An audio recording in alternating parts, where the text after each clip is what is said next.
Labadiena, mano vardas Svetlana, esu iš Vilniaus. Neseniai baigiau mirštančiųjų lydėjimo mokymus, kuriuos Lietuvoje organizavo Tanatas Sofijos mokykla įsteigta prie Laisvojo Samadevo universiteto Prancūzijoje, kartu su partneriais Lietuvoje. Tai buvo patys svarbiausi mokymai mano gyvenime. Mes daug kalbėjome apie tai, kaip padėti išeinančiajam, daug kalbėjome apie mirtį.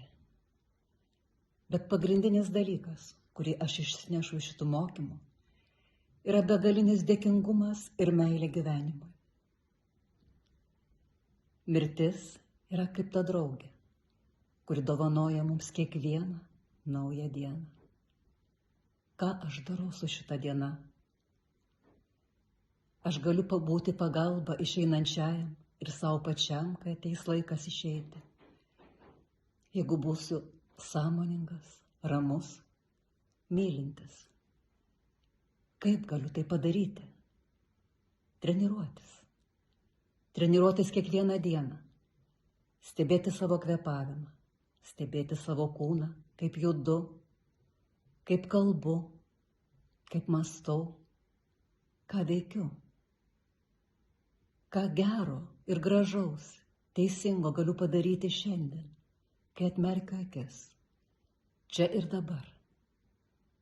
Su tais, kurie yra šalia, su kuriais gyvenu, savo šeimoje, su savo artimaisiais, draugais, bendradarbiais, su visais, su kuriais susiduriu gyvenime.